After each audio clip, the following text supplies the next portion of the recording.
السلام عليكم ورحمة الله وبركاته. جيت وجبت لكم وصفة تاع اون تارت ا لورانج او شوكولا، وتغتنموا الفرصة تاع الوقت تاع التشينا.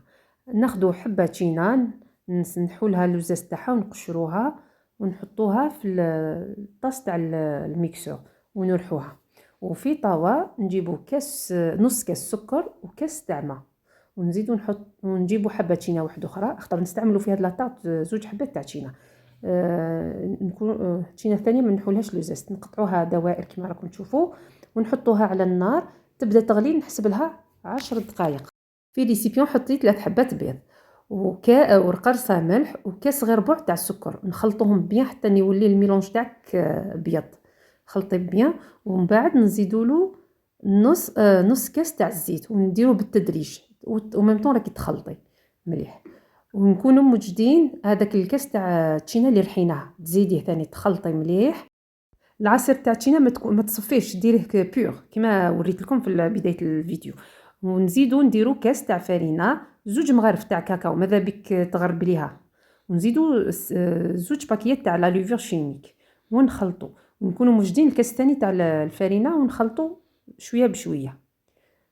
هاكي تخلطي ومن بعد نكملو ونديرو الزاز تاع التشينا. هاني ندير في الكاس الثاني تاع الفرينه، وكل وحده والفرينه تاعها، خاطر كاين اللي تشرب كاينه اللي ما تشربش. كيما انايا راح وليت كملتو كامل هذاك الكاس. نعطي لكم معلومه على بال سيرو، كيما انايا كي شربتها جات مشربه غير من الفوق ماشي مشربه بزاف.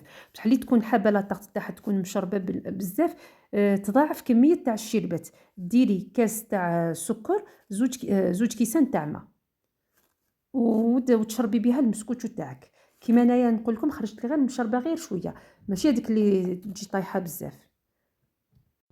انا راني كملت الكاس تاعي الثاني تاع الفرينه وزدت مغرف تاع خل. تخلطوا هذاك الخل مليح حتى يدخل في تنسجم المكونات المقادير اللي عندكم، وتكوني موجده البلاط تاعك اللي ديري فيه المسكوتشو، تدهنيه وديري فيه بابي كويسون. وانا كيما هذا المول تاعي القطر تاعو 30 سنتيم. وثاني حاجه واحده اخرى، لا عندك تشينا بكميه مليحه زيدي ديري زوج حبيبات تاع تشينا. كيما انايا ما جاتش معمره بالتشينا. نستفوا التشينا تاعنا في المول يكون مدهون، قلت لكم بابي كويسون زيدي دهنيه. نفرغوا الخليط تاعنا، نسوي الخليط تاعنا مليح ونزيدو نمشو بالكوردون باش يجي لنا الوجه تاع الفوق مسطح. نزيدو نخبطوه جوج خبطات فوق البلون دو طرافاي تاعك، وتكوني محميه الكوشه وتدخليه على 180 درجه بعقلو. كي تفوت نص ساعه طلي عليه وشوفيه لا طاب ولا لا. الا مخصوص طيب زيدي له طيبيه، المهم يدي حتى ل 45 دقيقه، كل وحده على حسب الكوشه تاعها. كي تشوفيه طاب شعلي له من الفوق يتحمر، ومن بعد خرجيها وقلبيها في سنيوه وشربيها بالعسيله هذيك تاعك تكون بارده. تاكلوها بالصحه والراحه، وما نقولكمش كو تاع الشيكولا مع تشينا حاجه رائعه.